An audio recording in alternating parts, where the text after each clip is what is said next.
হরে কৃষ্ণ। আজ ৩রা আষাঢ় ১৪৩১ ও ১৮ই জুন ২০২৪ নির্জলা একাদশী। এই নির্জলা একাদশীর দিন আমি শ্রীমদ্ ভাগবতম পাঠ করছি। আজ আমি পাঠ করছি শ্রীমদ্ ভাগবতমের ৩য় স্কন্দ ১ম অধ্যায় বিদুরের প্রশ্নের শ্লোক ৩০ থেকে ৩৫। অডিওর শুরুতে সকল ভক্তিমতী মা ও ভক্তবৃন্দের শ্রীচরণে আমার দণ্ডবৎ প্রণাম জানাই। সকল ভক্তিমতী মা ও ভক্তবৃন্দের কাছে আমার অনুরোধ, আপনারা জীবনের পূর্ণতা ইউটিউব চ্যানেলটিকে রকেটের আকারে ছুটিয়ে দিন। আপনারাই পারবেন একমাত্র এই জীবনের পূর্ণতা ইউটিউব চ্যানেলটিকে অনেক দূর পৌঁছে দিতে, বহু সমাদৃত করতে, যার ফলে এই চ্যানেলের মাধ্যম দিয়ে শ্রীমদ্ ভাগবতমের সকল তত্ত্বকথা সমস্ত সনাতনী হিন্দু ধর্মের মানুষের কাছে পৌঁছে যায়। এই জন্যই আপনাদের কাছে আমার প্রার্থনা, আপনারা সকলেই সাবস্ক্রাইব করুন এবং লাইক, কমেন্ট, শেয়ারের মাধ্যমে চ্যানেলটিকে অনেক দূর বিস্তার লাভ করিয়ে দিন। আর প্রত্যেকটি অডিও যে যেখান থেকেই শ্রবণ করবেন, প্রথম থেকে শেষ পর্যন্ত শ্রবণ করবেন। নারায়ণ হে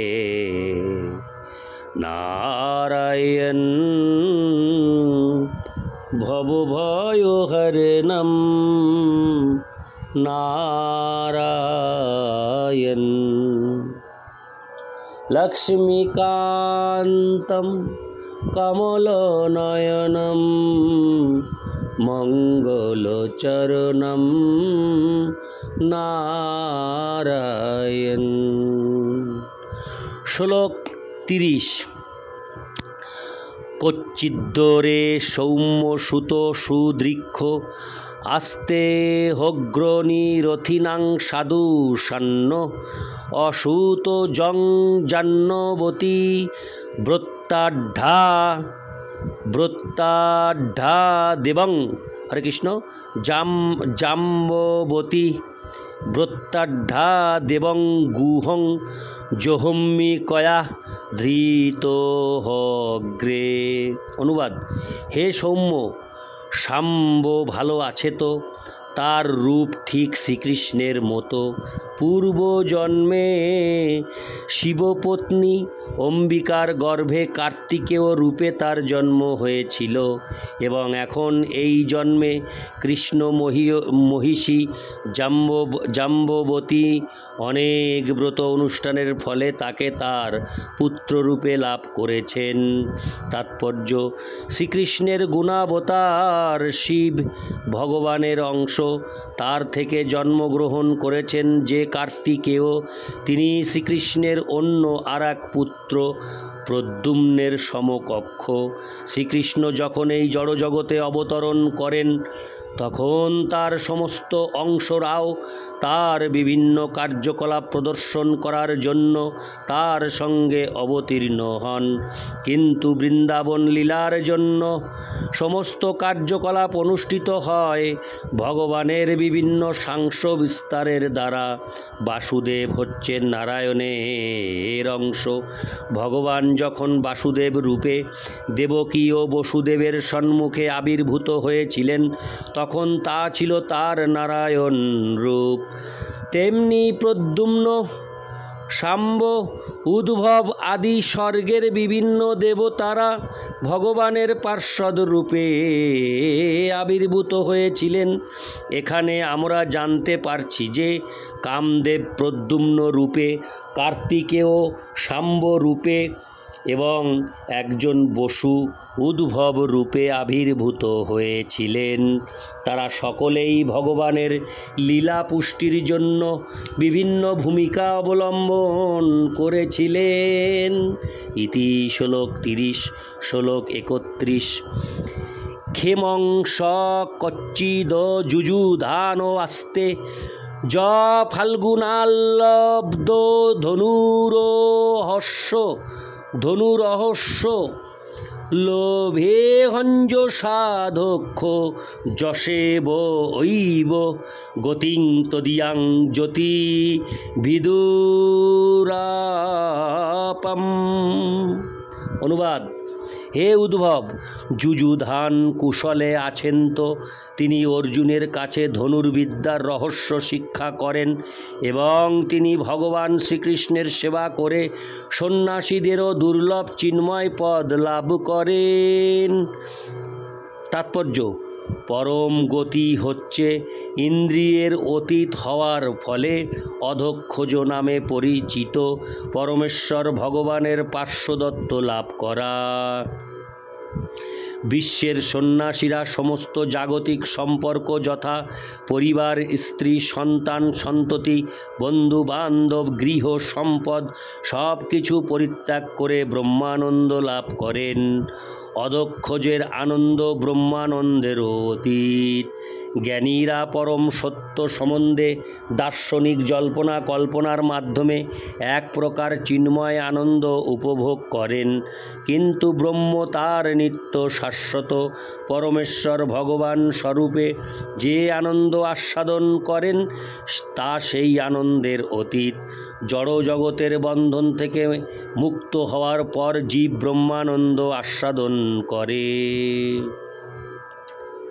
কিন্তু পরব্রহ্ম পরমেশ্বর ভগবান তার স্বীয় শক্তির প্রভাবে এক শাশ্বত আনন্দ আস্বাদন করেন, যাকে বলা হয় আহ্লাদিনী শক্তি।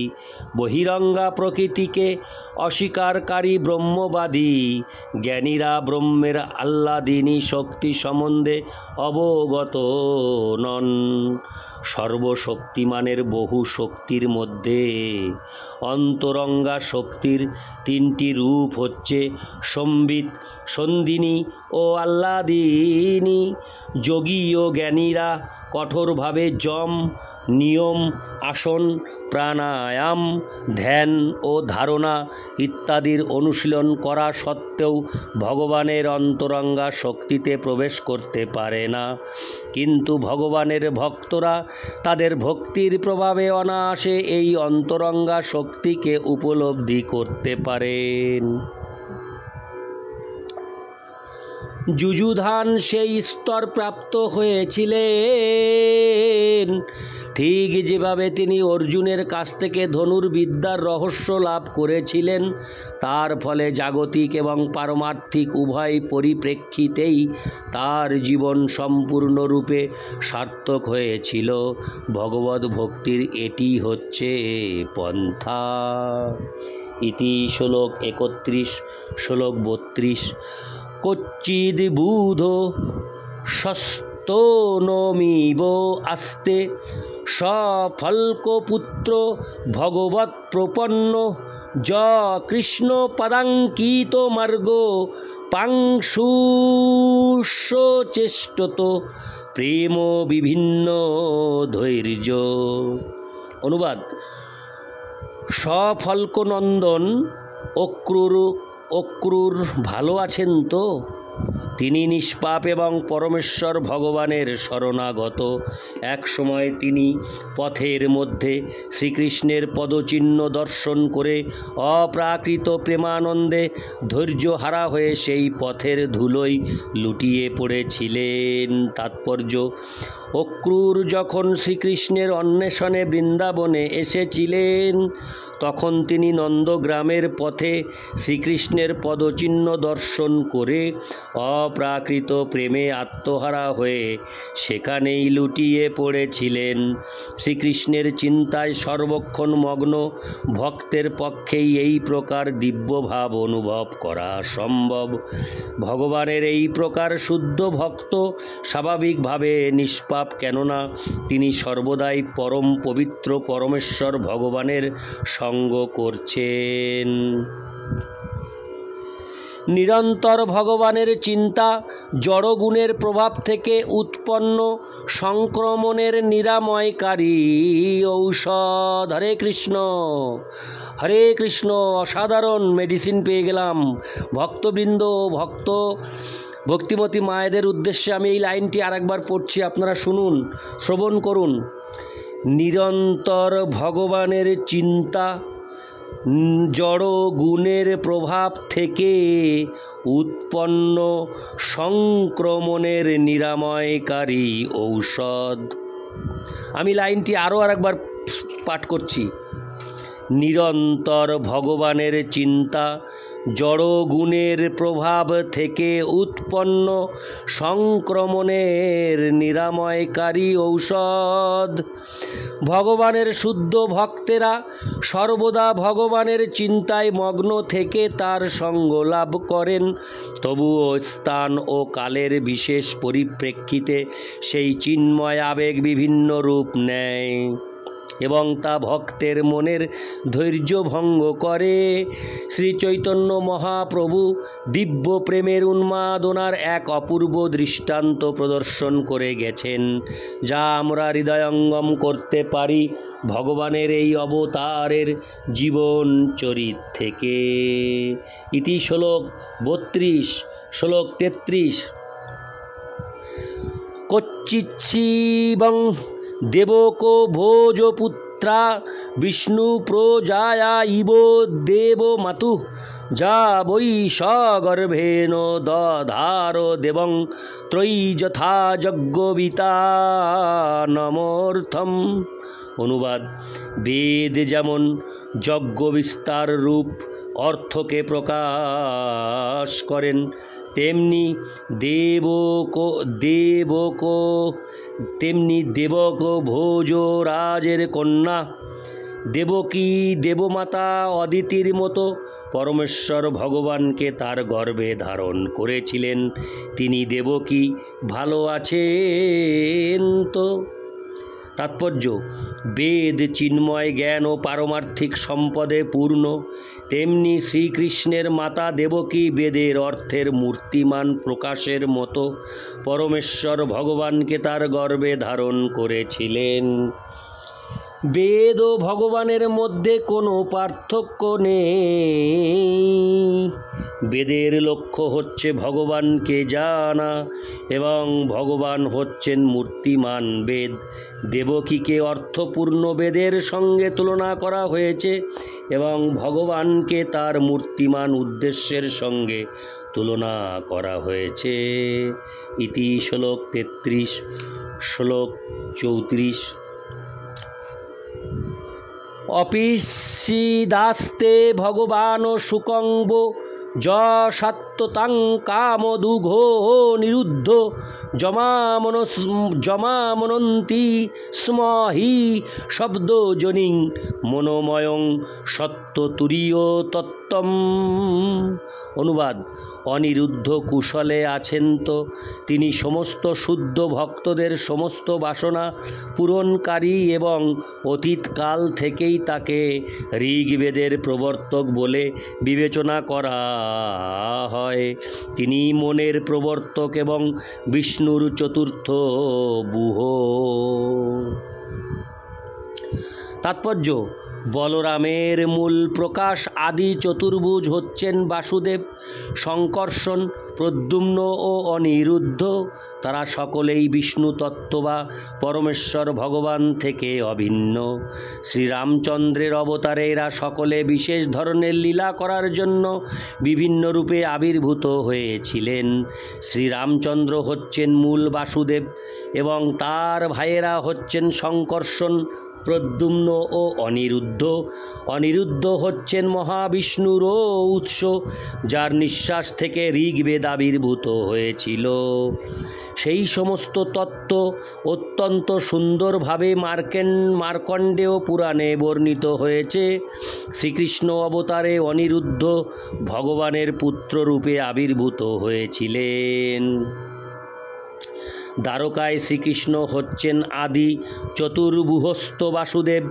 স্বয়ং ভগবান শ্রীকৃষ্ণ কখনো গোলক বৃন্দাবন ছেড়ে কোথাও যান না। সমস্ত সাংস প্রকাশেরা বিষ্ণু তত্ত্ব এবং তাদের শক্তির মধ্যে কোনো পার্থক্য নেই। ইতি শ্লোক 34। শ্লোক 35। অপিষ্যিদন্যে চ নিজাত্মদৈব মনন্নবৃত্তা সমনুব্রতা যে হৃদিকো সত্তাত্ম সত্যাত্ম যা হরে কৃষ্ণ হৃদিক সত্যাত্ম য চারু দেষ্ণ গদাদয় স্বস্তি চরন্তি সৌম্য। অনুবাদ: হে সৌম্য, এছাড়া যারা শ্রীকৃষ্ণকেই তাদের অন্তরাত্মা রূপে জেনে চিরকাল তারই অনুসরণ করেন, সেই ঋদ্দিক, চারুদেষ্ণ, গদ ও সত্যভামার পুত্র, এরা সকলে ভালো আছেন তো? ইতি শ্লোক 35। নারায়ণ হে নারায়ণ ভবভয়হরণম নারায়ণ।